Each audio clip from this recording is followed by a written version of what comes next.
that grass is something that sort of is a social thing, and it brings people together. Biggest effect of pot is that all the peripheral things kind of drop away, and I become very interested in my own sensations and my own perceptions about things, like the bubbles in the glass that I kept breaking. They were just beautiful as far as I was concerned. You know, I paid much more attention to them than I would do now. First I feel right, and then I feel so much for what I'm doing that I just don't feel that I can explain it at all. It just doesn't seem to make any sense when I try to put it words. It's a very serious crime, more serious than ever before, to traffic in any way in marijuana drugs. And one can be sentenced up to 15 years in jail for the mere transfer or giving away of a marijuana cigarette. I think there's a kind of a total lifestyle that students have adopted recently, into which somehow marijuana fits. It's not addictive, and it's not a hang-up, and it would be really groovy if everybody smoked it. Well, what would happen, you think, if everybody smoked it? It would just be so beautiful. It would be much easier. Much easier in what way? The communication, like, it would be much easier to communicate with everybody. You would? Yeah. Everyone knows hippies are high and smoke marijuana, but you don't need beads and long hair to turn on. From the minute a kid first lights up a marijuana cigarette and smokes it, he becomes a felon in the United States. He commits a crime of extraordinary seriousness that can put him in jail for 3 or 4 years. They're getting records because when they have a rap sheet, it doesn't show an arrest for marijuana, it shows an arrest for narcotics that they have to live with the rest of their lives. I think that he should have been punished. It is against the law. There's no doubt about that. There's a law that says you can't have anything to do with it. And if they had put him away for 6 months or 9 months, I would have thought that he'd been treated fairly. But when they gave him the sentence, they did 2 5 to 10-year sentences. These people that shoot people don't get that much. What we have now is one of the great cultural revolutions. We live in an age where the total definition of what it means to be a good human being is in the process of radical change.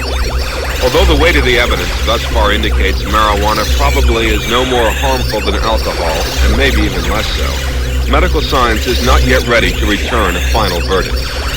But society has, labeling marijuana a killer drug, a doorway to sin, and a corrupter of youth.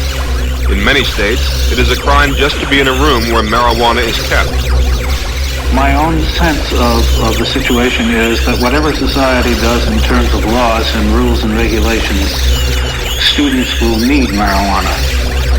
And what the society constituted by parents is doing, in effect, when it bans marijuana, is to denominate certain people as criminals by that very gesture, and to make their own children criminals in the society, I think does more harm to the society itself than to the young people involved, that is to the adult society.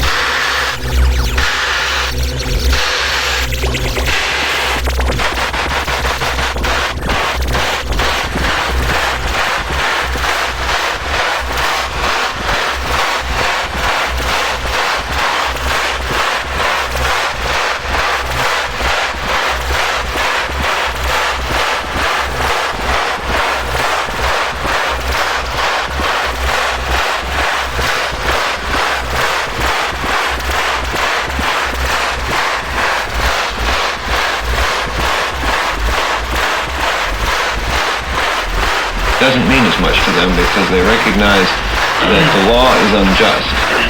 And they're in such a state of social unrest right now anyhow that what is marijuana compared to all of the other problems? They are going to turn on and they don't care whether they get caught at it really or not. They're a despicable bunch, actually. They're, as we find, as a result of our investigations, dirty, despicable, crummy individuals that, you'd think they never took a bath.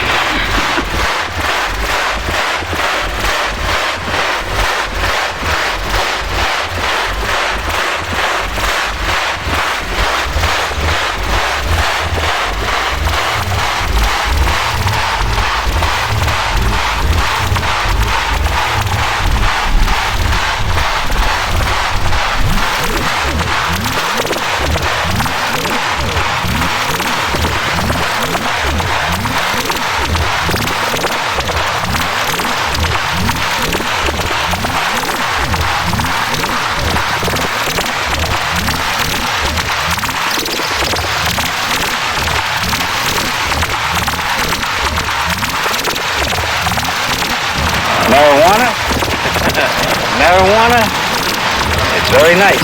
I think there are certain critical points in human history where the change from one generation to another is not merely a quantitative but a qualitative change. And I think just such a jump has occurred perhaps in the year 1200 and the year 1700 is occurring now.